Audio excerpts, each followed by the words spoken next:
마시는 게 편집 타이밍을 잡기 위해서 마시는 겁니다. 나중에 편집할 때.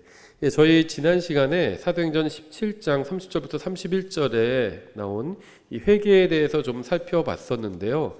저희가 다 보지 못했습니다. 그래서 오늘 좀 뒷부분을 좀 보도록 하겠습니다. 아마 오늘 내용이 많지는 않습니다.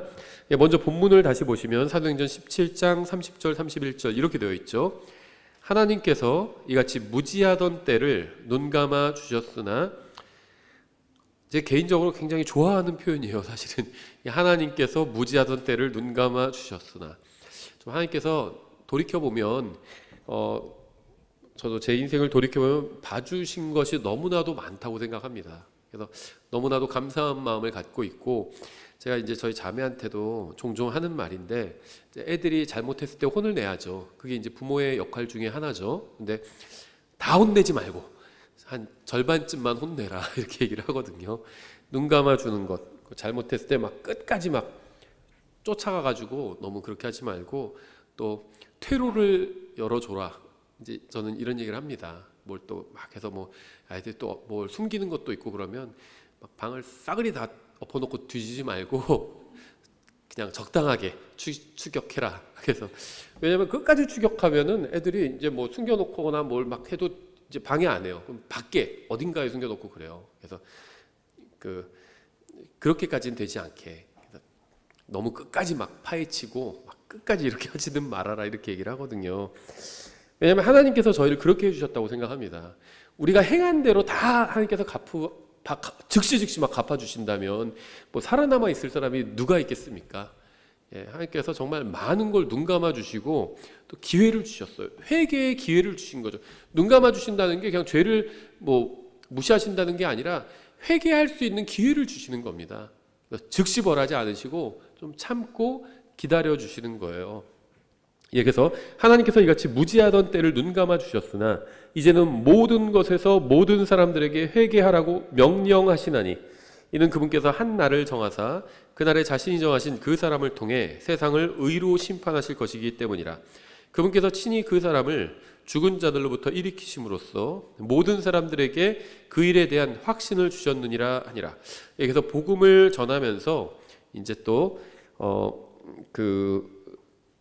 회개에 대해서도 아주 명확하게 사도 바울이 선포하고 있습니다. 회개 없는 복음은 제대로 된 복음이 아닙니다. 반드시 회개에 대해서 선포해야 돼요. 또 회개에 대해서 이야기를 하려면 반드시 하나님 앞에서 당신은 죄인이라는 사실을 얘기를 해줘야 되겠죠. 당신은 죄인입니다. 이게 복음은 아니죠. 하지만 복음을 전하기 위해서는 반드시 이 죄와 심판과 회개에 대해서 선포해야 됩니다. 또 알려주어야 합니다. 저는 이 기독교의 그 핵심 가치가 사랑과 희생이라고 생각합니다. 하나님께서 우리를 사랑하셔서 자신의 독생자를 내어주셨잖아요. 희생해 주신 거거든요. 예수님은 우리를 사랑하셔서 자신의 생명을 내어주신 거잖아요. 그런데 이 독립침례교회에선 자꾸 무슨 바른 성경과, 물론 바른 성경 중요합니다. 대단히 중요해요. 기독교의 아주 기초죠. 그런데 바른 성경과 이 어떤 교리가 핵심 가치인 것처럼 이렇게 얘기하는 경우가 있는 것 같아요. 그래서 이게 가장 먼저다 이렇게 자꾸 내세우려는 경향이 있는 것 같은데, 저는 이 사랑과 희생이 이 기독교의 핵심 가치라고 생각을 합니다. 그리고 구원받은 사람들에게 있어서 중요한 것은 바로 회개에 합당한 열매를 맺는 것이라고 생각합니다. 이 회개에 합당한 열매를 맺는 것은 바로 말씀대로 사는 삶이죠. 우리가 아무리 바른 교리를 가지고 있고 알고 있다 할지라도 말씀대로 살지 않는다면, 다시 말하면 회개와 관련해서는 회개에 합당한 열매를 맺지 않는다면 이 바른 교리가, 내가 가지고 있는 바른 교리가, 내가 믿고 있는 바른 교리가 굉장히 공허해집니다. 다른 사람 귀에 안 들린다는 거예요. 그러니까 바른 교리는 굉장히 중요합니다. 하지만 믿는 사람 입장에서는, 또 사람들 간의 간증에 있어서는 회개에 합당한 열매를 맺는 것이 하나님 앞에서도 나의 마음이 진실하다는 걸 입증하는 거고, 또 사람들에게도 아주 좋은 간증이 된다는 겁니다. 그래서 저는 이 성경대로 믿는다고 고백하는 사람들 사이에 아주 간과되는 것이 바로 이런 사랑과 희생, 그 다음에 회개와 회개에 합당한 열매라고 생각합니다. 특히 이 한국의 이 독립침례교회도 이미 들어온 지가 30년이 넘었고 한 세대가 지나가 버렸어요. 그래서 과거에 저도 20대 청년일 때 독립침례교회에 들어오게 됐었는데 20살, 21살 때 들어왔습니다. 근데 벌써 이제 30년이 지나서 51가 되었고 그때 청년들이었던 형제들은 지금 다 중년이 됐고 아버지가 되었어요. 그래서 다시 이제 그때 청년인 그런 자녀들을 두게 되었는데 이렇게 되다 보면요, 독립침례교회에서 출생하고 성장한 이제 사람들도 꽤 생기게 되었다는 겁니다. 그러다 보니까는 복음을 너무 많이 들었어요. 그래서 진정한 회개 없이 그냥 머리로만 복음을 이해해 놓고는 그게 자기가 복음을 믿는다고 착각하는 경우가 너무나도 많아졌습니다. 예, 그래서 다시 좀 초심으로 독립침례교회도 돌아가야 될 때가 아닌가 이런 생각을 합니다. 예, 지난번에 살펴본 것을 잠깐만 언급하고 넘어가면요, 침례자 요한도 사역을 시작하면서 회개를 선포했죠. 침례를 선포했죠. 회개의 침례를 선포했죠. 근데 이 회개의 침례라고 하니까 자꾸 이게 행위라고 생각합니다. 회개하고 침례를 받으라 그러면 뭐 죄 용서를 받으리라, 아니면 회개하고 침례를 받으라 그러면 성령님을 선물로 받으리라, 이렇게 얘기하니까 용서나 성령님을 선물로 받는 것이나 이게 이제 구원이잖아요. 죄 용서를 받고 또 성령님을 선물로 받고 이게 구원받는 거잖아요. 그러다 보니까 자꾸 회개하고 침례를 받으면 이걸 이제 조건이라고 생각하는데, 조건은 건 맞죠. 그런데 침례를 행위로 자꾸 생각한다는 겁니다. 회개는 했지만 침례를 받지 않았으면은 뭐 구원을 못 받는다든지 용서를 못 받는다든지 이렇게 착각하시는 분들이 있는데요, 그렇지 않아요. 이 침례는 그냥 회개했다는 간증에 불과합니다. 입으로 말한 것에 불과해요. 침례는. 그러니까 이게 어떤 행위 구원을 가르치는 말씀이 아니라는 겁니다. 구약 시대는 침례라는 것 자체가 존재하지 않았죠. 그러다가 이제 신약 시대에 들어서 침례라는 것이 생기게 되었습니다. 아마 문화적으로는 뭐 관습적으로는 있었을 수 있어요, 침례라는 것이. 다만 구약 성경에는 침례가 나오지 않습니다. 이 침례를 실행한 것은 이제 성경에서는 침례인 요한이 처음이었습니다. 침례를 주었는데 이것이 이제 예수님의 십자가 대속 이전에는 회개했다는 고백의 의미로 침례를 준 겁니다. 그래서 너희 중에 진짜 마음속으로 회개한 사람은 회개했다는 증표로 나와서 침례를 받아라, 이렇게 얘기를 한 거죠. 그러니까 진짜 회개한 사람들이 나와서 침례를 받은 겁니다. 그럼 이 사람들이 언제 용서를 받았냐? 회개했을 때 용서받은 겁니다. 침례를 받아서 용서받은 게 아니에요. 그냥 침례는 내가 회개했다는 것의 간증일 뿐입니다. 표현일 뿐이에요. 십자가 이후에는 침례가 이제 복음을 믿는다는 고백이 된 거죠. 그러니까 근본적으로는 똑같습니다. 회개한 사람이, 내가 하나님의 말씀을 믿고 회개한 사람이 침례를 받는 거죠. 똑같이 회개하고 복음을 믿은 사람들이 침례를 받는 겁니다. 그래서 침례자 요한도 이제 회개를 선포했습니다. 그리고 그 다음에 이제 나와서 또 사역을 하신 예수님께서도 회개하라고 선포하셨습니다.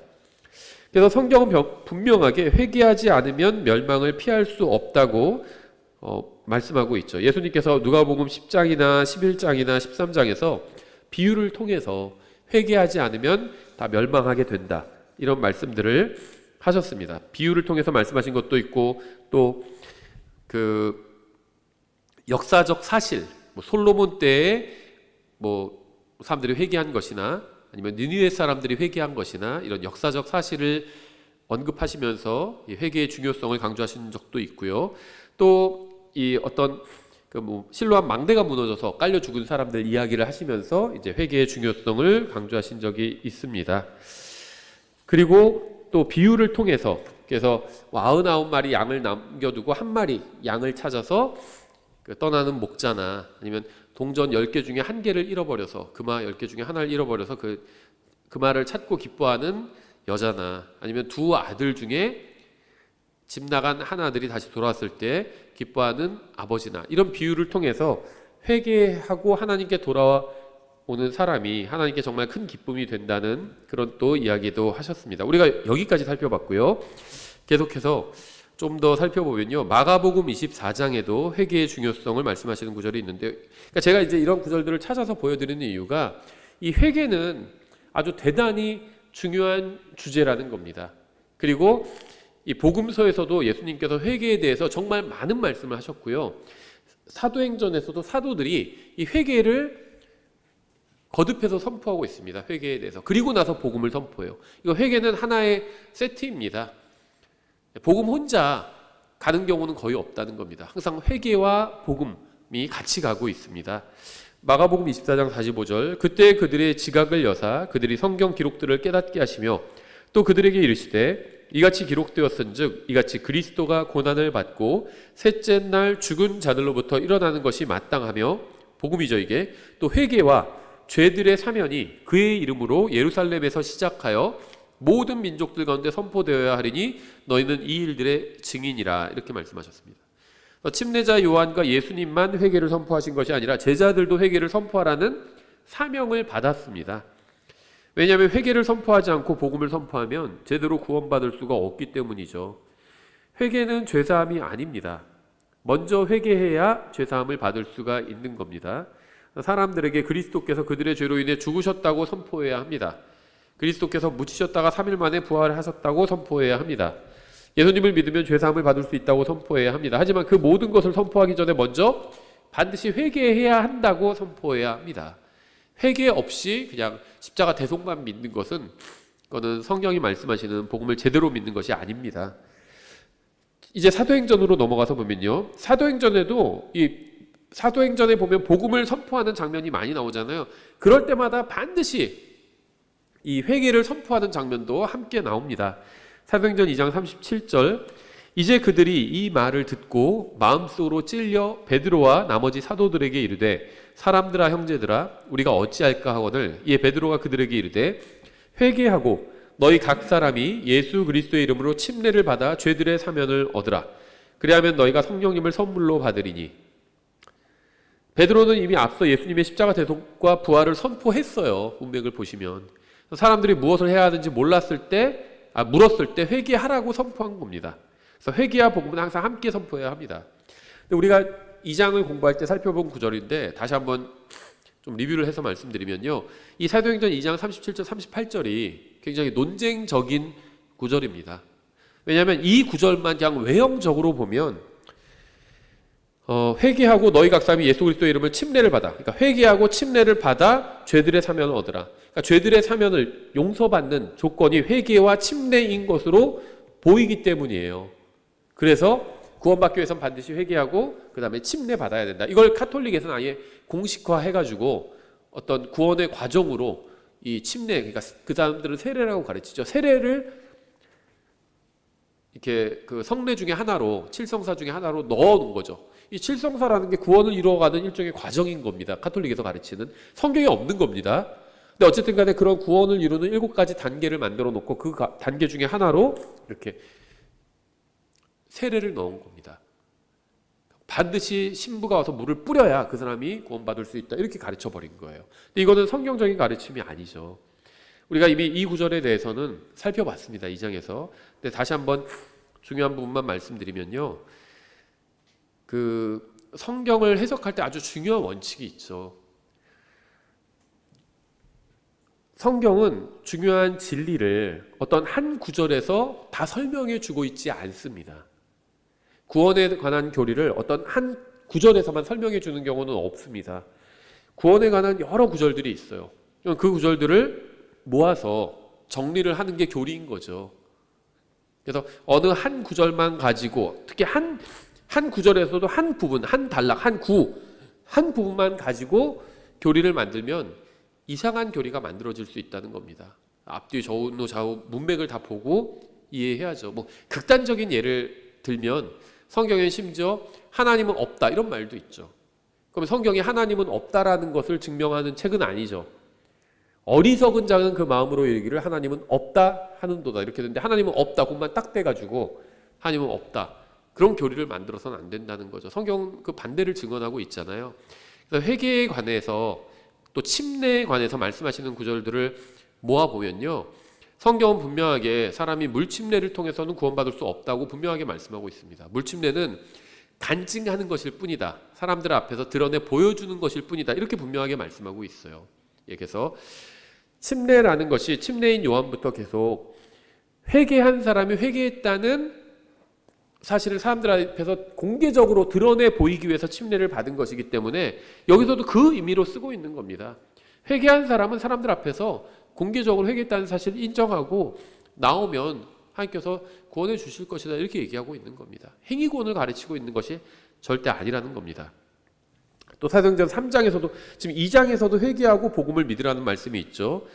이 구절만 가지고 자꾸 복음을 정의하려고 하면 안 됩니다. 이 전후 문맥에서 이 베드로가 복음을 다 설명했어요 이미.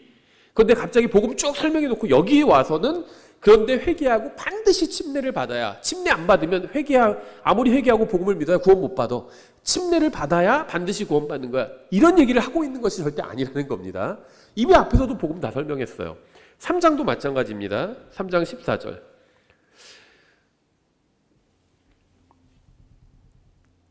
제가 하는 이 설명이 당연하다.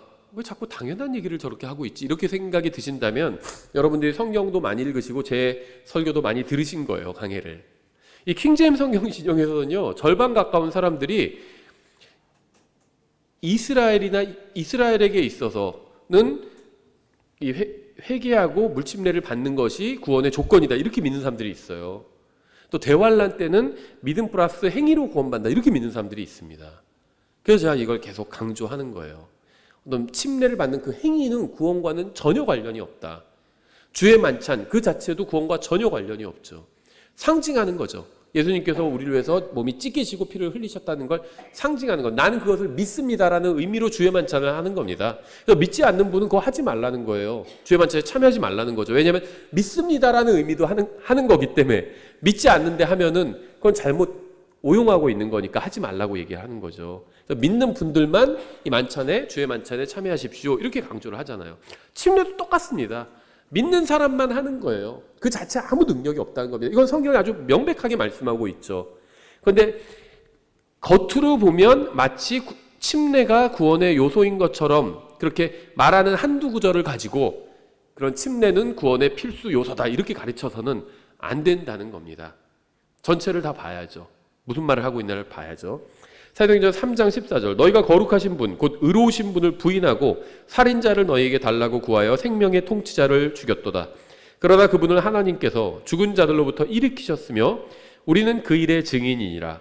그분의 이름을 믿는 믿음을 통하여 그분의 이름을 너희가 보고 아는 이 사람을 강건하게 하였으니 참으로 그분으로 말미암은 믿음이 너희 모든 사람 앞에서 그를 이같이 완전히 낫게 하였느니라. 이제 형제들아 너희의 치리자들과 마찬가지로 너희도 알지 못하여 그러한 줄 내가 아노라. 그러나 하나님께서 자신의 모든 대언자들의 입을 통하여 미리 보여주신 그 일들 곧 그리스도께서 고난당하실 일들을 이같이 성취하였느니라. 그러즉 너희는 회개하고 회심하라. 그리하면 새롭게 하는 때가 주의 앞으로부터 이를 때에 너희 죄들이 말소될 것이요. 회개하고 회심하면 죄들이 말소된다고 말씀하고 있죠. 회심하기 위해서는 회개해야 합니다. 그러면 죄들이 말소된다. 여기 침례 얘기가 없죠. 그럼 침례가 구원의 중요한 요소라면 여기서 뺄 리가 없겠죠. 침례는 그냥 간증의 의미예요. 그거지. 그래서 회개의 침례라는 말을 하는 거죠. 중요한 건 회개가 중요한 겁니다. 회개의 침례. 그러면 회개가 중요한 거예요. 침례가 중요한 것이 아니라. 그렇죠. 예, 그래서 여기서 사도행전 3장에서 사도들은 회개하라고 선포합니다. 주님을 거부한 사람들이 가장 먼저 해야 할 일은 회개하는 것이기 때문입니다. 회개가 복음으로 가는 입구입니다. 회개만 하고 복음을 믿지 않으면 들어가질 않은 거죠. 그건 구원받지 못한 겁니다. 들어가야 돼요. 복음의 문으로. 그래서 회개하지 않으면 복음을 제대로 받아들일 수 없기 때문에 먼저 회개해야만 합니다. 사도행전 5장도 마찬가지예요. 5장 29절 이에 베드로와 다른 사도들이 응답하여 이르되 우리가 사람들보다 하나님께 순종하는 것이 마땅하니라. 너희가 나무 위에 매달아 죽인 예수님을 우리 조상들의 하나님께서 일으키시고 이스라엘에게 회개와 죄들의 용서를 주시려고 하나님께서 자신의 오른손으로 그분을 높이사 통치자와 구원자가 되게 하셨느니라. 우리는 이 일들에 대하여 그분의 증인이요 하나님께서 자신에게 순종하는 자들에게 주신 성령님도 그러하니라 하더라. 여기서 회개와 죄들의 용서를 주시려고 이렇게 말씀하고 있죠. 그러니까 여기서 회개는 사실 회개할 수 있는 기회를 주신다는 거죠. 회개할 수 있는 기회를 주시고 그래서 그 기회를 잡아서 회개하면 그 다음에 죄들의 용서를 해주시겠다는 거죠. 그래서 우리가 구원받지 않아서 구원받지 않은 사람을 위해서 기도하는 것이 바로 그 사람이 구원받을 수 있도록, 다시 말하면 회개할 수 있도록 기회를 달라고 기도하는 거죠. 본인이 예수님을 믿어야 구원받는 거지 다른 사람이 대신 믿거나 뭐 기도해 준다고 해서 구원받는 게 아니죠. 구원은 자기와 하나님의 관계입니다. 그래서 자기의 죄를 스스로 회개하고 예수님의 십자가 대속을 믿어야 구원받는 거죠. 그런데 그 사람이 회개할 수 있도록 기회를 주시고 또 그런 계기를 마련해 달라고 기도하는 거죠. 아브라함이 조카 롯을 위해서 기도했던 것처럼 우리도 그런 기도를 하는 겁니다. 그리고 서로는 구원받은 사람들끼리는 저 사람이 다시 회개하고 정말 무슨 죄를 지었다면 회개하고 다시 주님을 섬길 수 있도록, 주님과의 관계가 회복되도록 그런 기회를 달라고 또 기도하는 거죠. 구원받았지만 하나님을 멀리 떠난 사람들도 많이 있잖아요. 몸은 교회에 나오지만은 마음속으로는 죄를 품고 있는 사람들도 많이 있습니다. 그래서 우리가 서로를 위해서 기도하는 이유가 바로 그 사람들이 다시 회개하고 주님과의 관계를 회복할 수 있는 기회를 달라고 기도하는 거죠. 그래서 서로를 위해서 정말 많이 기도해야 합니다. 서로가 서로를 위해서. 그래서 여기서도 사도행전 5장 29절부터 32절에서도 회개와 죄들의 용서가 순서대로 나옵니다. 절대 회개하지 않는데 용서받을 수는 없다는 겁니다. 회개가 있어야 용서가 있는 거죠. 누가복음 17장 3절도 이렇게 되어 있습니다. 개인 간의 관계에 있어서도 그렇다는 거예요. 너희는 스스로 주의하라. 만일 내 형제가 내게 범법하거든 그를 꾸짖고 그가 회개하거든 그를 용서하라. 회개가 있어야 용서도 있습니다. 그러니까 하나님과 우리의 관계만 그런 것이 아니라 개인 간의 관계에서 우리가 하나님께 죄를 질 때도 있지만 또 하나님께만 죄를 짓는 것이 아니라 다른 사람에게도 죄를 질 때가 있는 거죠. 그 사람을 욕하거나 예를 들면 그럼 그 사람한테 죄를 지은 거죠. 내가 그 사람 돈을 훔치면 내가 하나님께도 죄를 지은 거지만 또 그 사람에게도 죄를 지은 거잖아요. 그러니까 하나님께만 회개하는 것으로 끝나서는 안 됩니다. 그 사람에게도 용서를 구해야 되죠. 그 성경에서는 배상을 하라고 그러죠. 4배 배상을 하라고 그러죠, 보통은. 저는 그게 하나님께서 사람을 정말 너무나도 잘 이해하시는 거라고 생각합니다. 다른 사람 물건을 훔쳐놓고는 미안해, 내가 네 돈 훔쳐갔어 이렇게 얘기만 하고 돌려주지 않아요. 그럼 그 사람 화가 나겠죠. 근데 용서를 구하고 돌려줘요. 내가 네 돈 100만 원을 훔쳐갔어, 미안해 하고 100만 원을 돌려줍니다. 그럼 상대방이 뭐 용서를 해줄 수도 있지만 기분은 좋지 않죠. 근데 내가 네 돈 100만 원을 훔쳐갔어, 너무 미안해, 여기 내가 400만 원 만들어 왔어요. 400만 원을 돌려주면 기분 좋게 용서할 수 있겠죠, 그 사람이. 그렇죠. 그러니까 하나님께서 사람 마음을 너무 잘 아시는 것 같아요. 4배로 돌려주라고 구약 성경에 그렇게 되어 있죠. 그런데 그러니까 하나님께만 회개하는 것이 아니라 사람 간에 잘못했어도 용서를 구해야 합니다. 저는 영화를 안 봐서 모르겠는데 그냥 비평가들이 하는 얘기만 들어서 제가 정확히 영화 내용을 이야기하는 건지는 모르겠는데 옛날에 밀양인가 뭐 그런 영화 있었죠. 거기서 뭐 주인공이 자기한테 죄를 지은 사람이 있는데 그 사람을 자기가 용서해 주려고 했는데 만나서 봤더니 그 사람이 자기 뭐 하나님께 용서받았다 하면서 뭐 너무나도 혼자 뭐 개운한 그런 마음을 갖고 있어서 오히려 그 사람이 굉장히 기분이 나빴다 뭐 그런 얘기가 나오더라고요. 그게 정확한 영화를 잘 반영한 이야기인지는 모르겠지만 대충 그런 얘기들을 하는데 딱 의도는 저는 듣고선 이거는 기독교를 속된 말로 물먹이려는 영화구나, 욕먹게 하려고 기독교인들 비판하려는 그런 영화인 것 같아요. 내가 누군가에게 죄를 지었으면요 하나님과만 해결하면 되는 것이 아니라 그 사람에게도 용서를 구해야죠. 그건 잘못한 거죠, 당연히. 회개하지 않으면 결코 용서받을 수 없습니다. 우리는 그리스도인으로서 모든 사람을 용서해야 하는 것은 아닙니다. 이거 굉장히 중요해요. 그러니까는 내가 누군가에게 잘못했으면은 하나님께만 용서를 구하면 되는 것이 아니라 하나님께도 물론 용서 구해야 되죠. 근데 내가 잘못을 행한 그 사람에게도 용서를 구해야 됩니다. 그게 합당한 거죠. 근데 그렇게 하지 않고 다른 사람한테 잘못했는데 나는 그 문제 하나님과 해결했어. 이러면 그 사람이 기분 나쁘겠죠. 자기한테 잘못했는데 자기한테는 미안하다는 말 안 해요. 그거 하나님과 해결했으니까 됐다고 얘기해요. 그건 잘못된 거죠. 그렇게 하지 말라는 겁니다. 성경에서는. 용서를 구하라는 거예요. 그 용서를 구하면 용서해 줄 수 있는 겁니다. 그런데 중요한 게요. 이게 조금 다른 포인트긴 한데 너희는 스스로 주의해라. 만일 내 형제가 내게 범법하거든 그를 꾸짖고 그가 회개하거든 용서하라 이렇게 말씀하고 있습니다. 회개하거든 용서하는 게 하나님의 뜻입니다. 그러니까 무조건 용서하는 건 하나님의 뜻이 아니에요. 이걸 착각해가지고요, 기독교에는 다 용서해야지 이런 얘기를 하시는 분이 있는데요, 상대방이 회개하면 용서하라는 겁니다. 회개해도 용서하기 싫을 수도 있어요. 그렇죠? 너무 괘씸해. 그래도 용서하라는 거예요. 왜냐면 우리도 하나님께 죄를 짓고 용서를 구하면 하나님께서 용서해 주시잖아요. 그것처럼 누군가 우리에게 죄를 짓고 용서를 구하면 그냥 용서해 주라는 겁니다. 기분이 나쁘고 괘씸해도 용서를 구하면 용서해 주라는 거예요. 그게 하나님께서 기뻐하시는 뜻이라는 겁니다. 그런데 이제 주의할 게, 용서하지도 않는 사람을 용서할 필요는 없어요. 그건 용서가 아닙니다. 성경적 용서는요, 회개하는 사람을 용서하는 게 성경적 용서입니다. 근데 용서를 구하지도 않는데 회개하지도 않는데 용서를 해주는 것은 성경적 용서는 아니에요. 그리고 이것이 잘못하면 피해자에 대한 가해가 될 수도 있어요. A가 피해를 받고 피해자고 B가 가해자예요. 그럼 B가 A에게 용서를 구해야 되죠. 회개하고 용서를 구해야 됩니다. 그 자기가 손에 입힌 것을 보상을 해줘야 되죠. 그럼 A가 이제 용서를 해줄 수 있는 겁니다. 그런데 아직 B가 회개하지도 않았어요. 근데 C가 나타나서 A한테, 야, 그냥 네가 용서해. 너 기독교인이잖아. 네가 용서해. 이렇게 얘기한다면 그건 정당한 것이 아니라는 겁니다. 누가 저에게 죄를 졌는데 그 다음에 아직 회개한 적이 없어요. 오히려 뻔뻔해요. 저를 막 욕해놓고는 그냥 저 사람이 나쁜 사람이라 해서 내가 욕했어. 거짓말로 욕해놓고는, 예를 들면. 그럼 저는 그 사람을 용서할 수가 없는 거죠. 회개를 안 하니까. 근데 그 사람이 회개하면 제가 용서할 수 있는 거죠.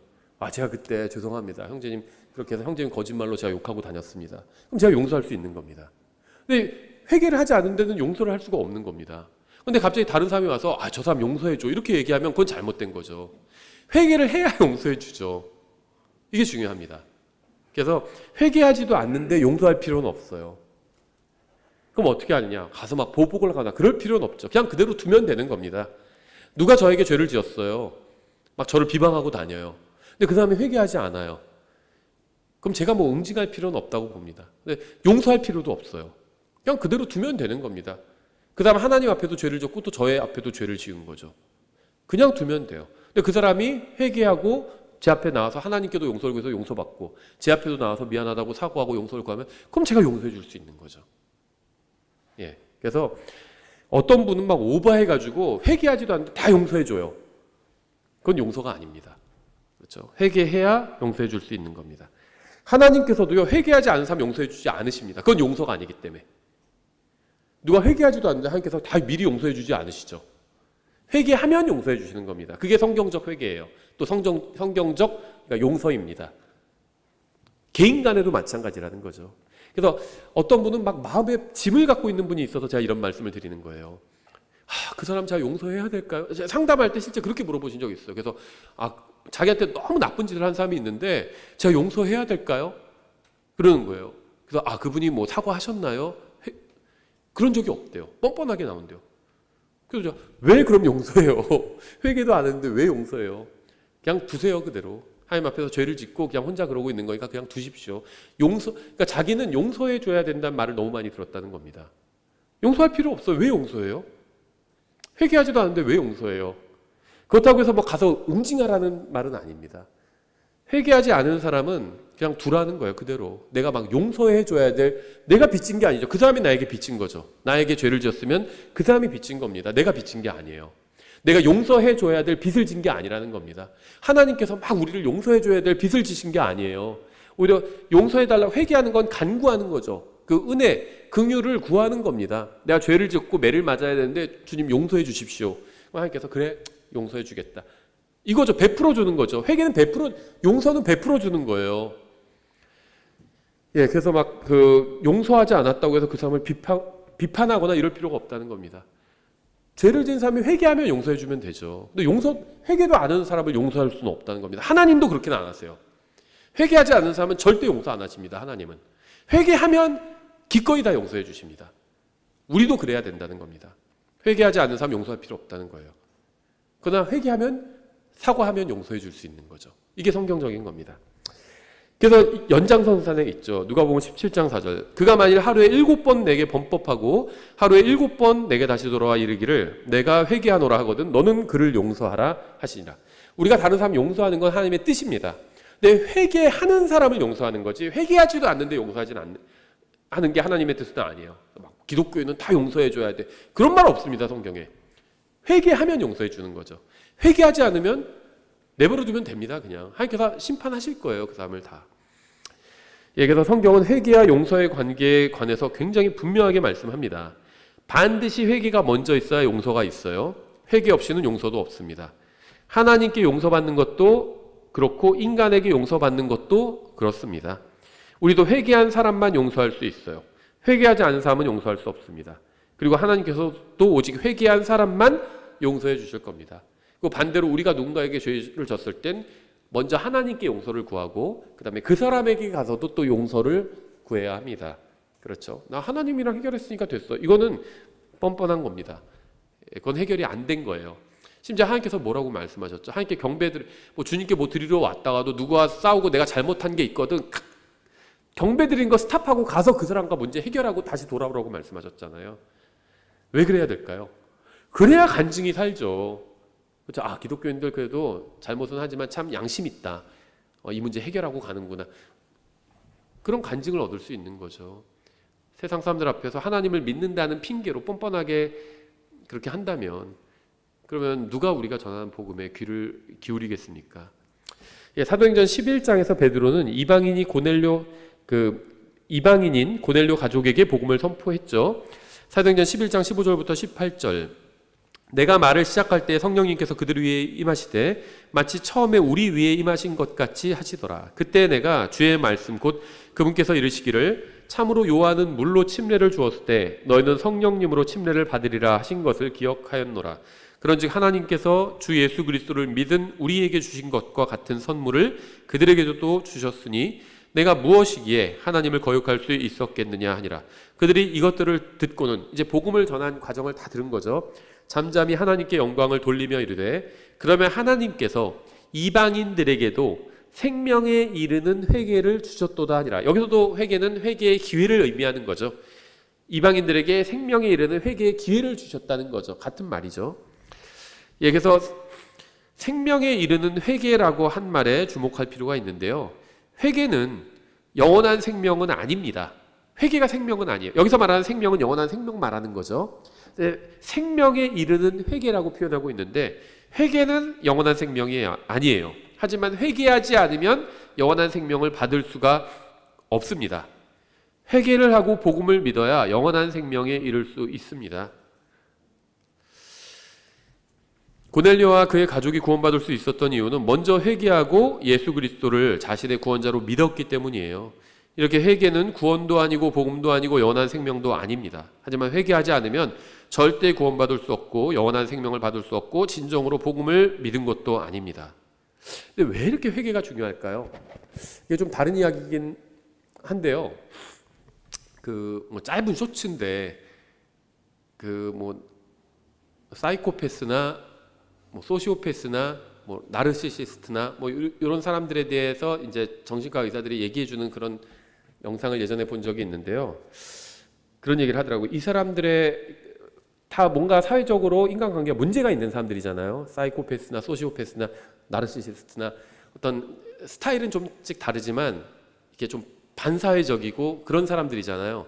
근데 이제 이 사람들의 특징을 한마디로 정의하면 뭐냐면 자기의 잘못을 인정 안 한대요. 무슨 문제가 있으면 다 그때 그 사람들이 다 잘못한, 그러니까 자기 성찰이 없는 거예요. 자기를 돌아보는 게 다 남 탓이에요. 모든 게 다 남 탓. 근데 이걸 이제 성경적으로 말하면 저는 회개하지 않는 사람이라고 생각합니다. 그러니까 하나님께서 저는 이 생각을 해요. 왜 회개를 이렇게 중요하게 여기실까? 그러면 회개를 해야 용서를 해주시고 그 다음에 구원받을 수 있는 거잖아요. 근데 이게 왜 이렇게 중요할까? 그럼 창조주 하나님의 입장에서 봤을 때 사람들이 비슷비슷합니다. 사실은 우리끼리는 누구는 막 능력이 출중하고 말도 너무 잘하고 공부도 너무 잘하고 머리도 너무 좋고 누구는 떨어지고 우리끼리는 그런 게 보여요.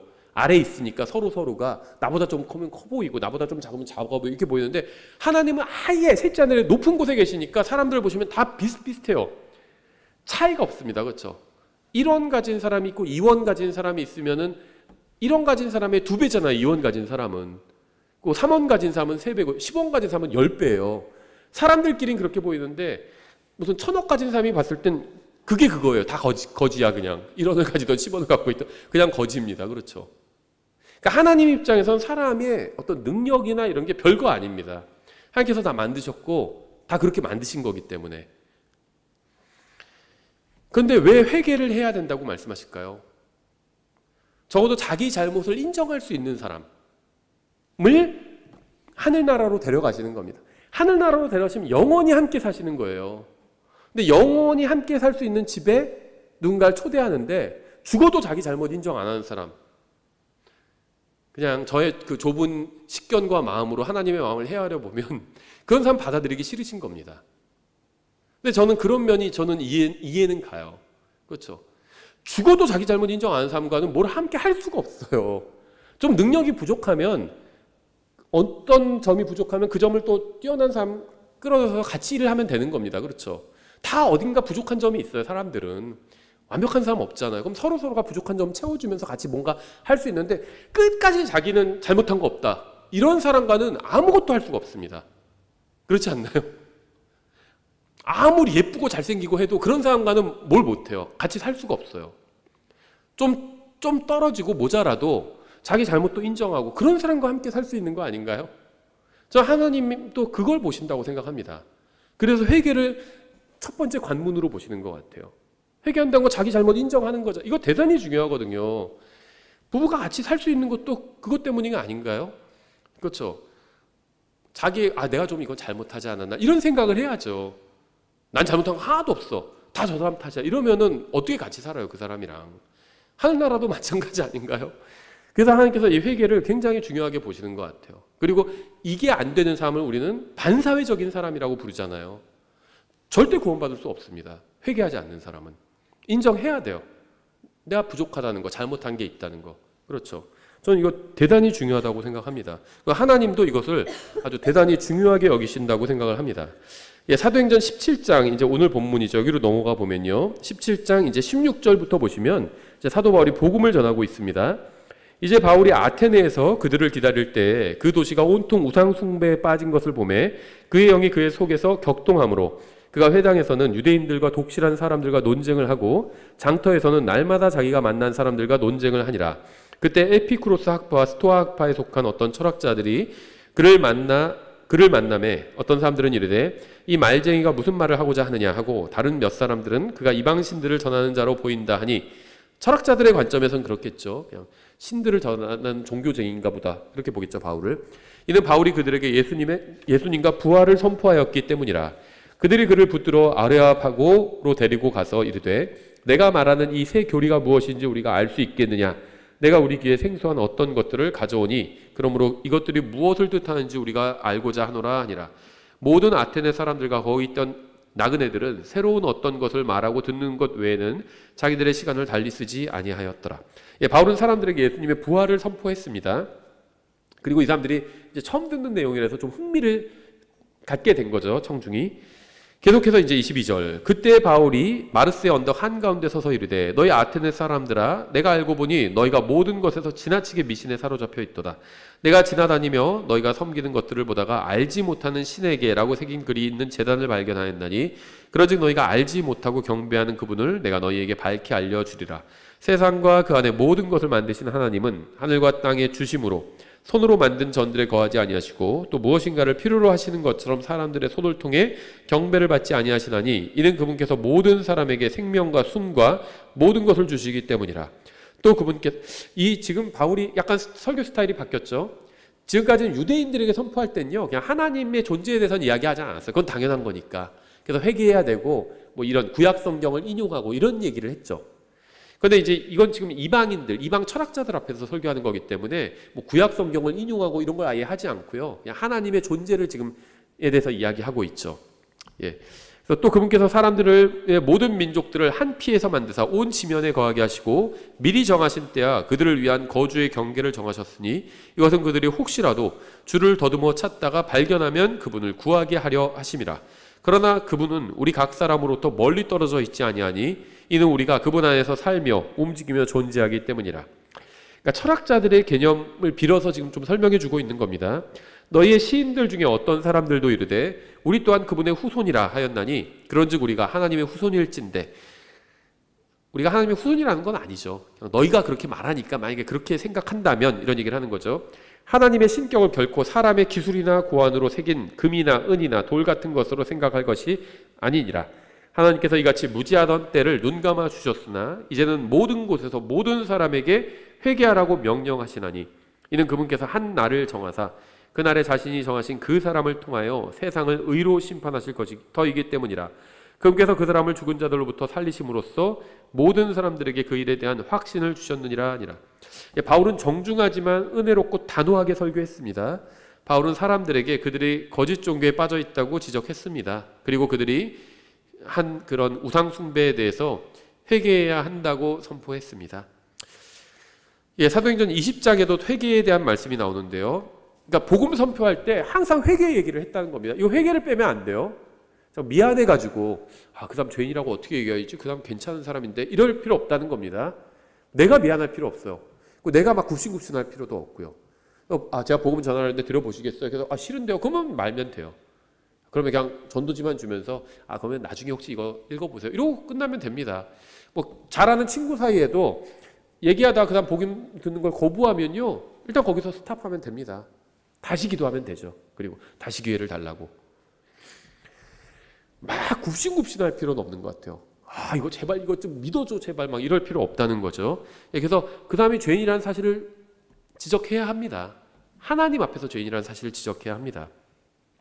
사도행전 20장 20절 너희에게 유익한 것은 어떤 것도 숨기지 아니하고 너희에게 보여주며 공중 앞에서 또 집에서 집으로 다니며 너희를 가르치고 유대인들과 또한 그리스인들에게 하나님을 향한 회개와 우리 주 예수 그리스도를 향한 믿음을 증언하였노라 이렇게 말씀하고 있죠. 그래서 하나님을 향한 회개는 하나님 앞에서 내가 죄인이라는 사실을 인정하는 겁니다. 예수 그리스도를 향한 믿음은 예수님께서 십자가에서 내 죄값을 다 갚아주셨다는 사실을 인정하는 겁니다. 그래서 바울은 모든 사람들에게 하나님을 향한 회개와 예수 그리스도를 향한 믿음을 선포했습니다. 이것이 바로 우리가 해야 될 올바른 복음 선포죠. 하나님 앞에서 자신이 죄인이라는 사실을 인정하라고 얘기해 줘야 합니다. 또 회개에 합당한 열매를 맺으라고 얘기해 줘야 합니다. 자기 의를 버리라고 해야 합니다. 자기 생각과 종교를 버리라고 해야 합니다. 진실한 마음으로 회개한 후에 예수님을 자신의 구원자로 받아들이라고 해야 합니다. 그래야 예수님께서 구원해 주실 것이라고 말해 주어야 합니다. 사도행전 26장 마지막으로 여기에도 이제 바울의 간증이 나오는데요. 바울이 이제 자기 간증을 하는데 26장 15절부터 보시면 이렇게 되어 있습니다. 내가 이르되 주여 누구시니까 하매 그분께서 이르시되 나는 내가 핍박하는 예수라. 오직 너는 일어나 내 발로 서라. 내가 내게 나타난 것은 이 목적을 성취하기 위함이니 곧 내가 본 이 일들과 또 앞으로 내가 내게 나타낼 그 일들에 대하여 너를 사역자와 증인으로 삼기 위함이라. 내가 너를 백성과 이방인들에게서 건져내어 이제 그들에게로 보내는 것은 그들의 눈을 열어주어 그들을 어둠에서 빛으로 사탄의 권세에서 하나님께로 돌아오게 하려 함이요 또 그들이 죄들의 용서를 받고 내 안에 있는 믿음으로 거룩히 구별된 자들 가운데서 상속 유업을 받게 하려 함이라 하더이다. 그러므로 오 아그리빠 왕이여 내가 하늘에 나타난 그 환상에 불순종하지 아니하여 먼저 다마스쿠스 사람들에게 또 예루살렘에서 그리고 두루 모든 유대 지방과 이방인들에게 그들이 회개하고 하나님께로 돌아와 회개에 합당한 일들을 행하여야 함을 보이매 이렇게 얘기하고 있죠. 여기서 바울이 회개를 무엇이라고 부르고 있는지 보이시나요? 회개라는 말은 지금 딱 한 번 썼어요. 두 번 썼죠. 회개하고 하나님께로 돌아와 회개에 합당한 일들을 해가 이렇게 두 번만 썼는데 다른 식으로 표현하고 있어요. 회개를 어둠에서 빛으로 나오는 것, 이게 회개인 겁니다. 또 사탄의 권세에서 하나님께로 돌아오는 것, 이걸 이제 회개라고 부르고 있는 겁니다. 그래서 오늘날 설교자들이 바울처럼 회개에 관해서 설교하지 않는 이유가 21절에 나와 있어요. 이러한 까닭에 유대인들이 성전에서 나를 붙잡아 죽이려 하였나이다. 이거죠. 싫어합니다. 듣기 싫은 얘기는 듣고 싶어 하지 않아요. 부정적인 얘기, 그런 얘기 듣고 싶어 하지 않습니다. 긍정적인 얘기, 잘 된다는 얘기, 복 받는다는 얘기, 이런 거 듣고 싶지 회개하라는 얘기, 이런 거 듣고 싶어 하지 않죠. 설교자들이 회개에 관해서 설교하지 않는 이유는 사람들이 싫어하기 때문입니다. 사람들은 자신의 죄를 지적하는 설교를 듣고 싶어 하지 않아요. 회개해야 한다는 설교를 듣고 싶어 하지 않습니다. 복음은 하나님의 능력이죠. 하지만 회개가 없는 복음은 아무 능력이 없습니다. 회개 없는 복음으로는 누구도 구원할 수 없습니다. 회개 없는 복음은 과거 중세 암흑 시대에 로마 카톨릭이 선포하던 거짓 복음이고요. 지금은 배교한 현대 개신교가 선포하는 거짓 복음이기도 합니다. 수많은 배교한 교회들과 거짓 설교자들이 회개하지 않아도 그저 예수님을 믿는다고 말을 하기만 하면 구원받았다고 선포해주고 기독교인이라고 인정해주고 직분도 주고 그렇게 하죠. 하지만 그것은 성경이 말씀하시는 구원이 아닙니다. 회개 없는 복음은 또 다른 거짓 종교일 뿐이에요. 그래서 우리가 지난 시간과 이번 시간 2시간 통해서 복음서에서 침례자 요한과 예수님께서 얼마나 회개에 관해서 많이 설교하셨는지 살펴봤고, 또 사도행전에서도 사도들이 복음을 전할 때마다 반드시 먼저 회개에 대해서 선포하는 것을 살펴봤습니다. 우리도 복음을 전할 때 반드시 회개에 대해서 이야기해야 되고 죄에 대해서 얘기해야 됩니다. 죄와 심판과 형벌, 지옥 이런 것들에 대해서 이야기하고 회개에 대해서 얘기하고 그 다음에 복음을 선포해야 합니다. 여기서 저희가 사도행전 17장에서 회개에 대한 말씀이 나오기 때문에 저희가 간단하게 살펴봤고, 다음 시간에는 저희가 이제 한 절씩 간략하게 살펴보도록 하겠습니다. 기도하고 찬송하고 마치겠습니다. 하나님 아버지, 저희들 회개하고 구원받을 수 있는 기회를 주셔서 감사드립니다. 저희가 주님 앞에 나와 정말 회개하고 예수님을 구원자로 믿었다는 그 이유 하나만으로 저희를 자녀 삼아 주셔서 감사합니다. 정말 저희의 모든 것이 주님의 손에 달려 있음을 인정하고 믿습니다. 저희가 입을 열어 담대하게 회개와 또 복음을 저희 주위 사람들에게 선포할 수 있도록 주님 도와주시기 원합니다. 또한 저희가 정말 주님 앞에서 진심으로 회개한 것처럼 회개에 합당한 열매를 맺으며 살 수 있도록 도와주시기 원합니다. 예수님의 이름으로 기도드렸습니다. 아멘.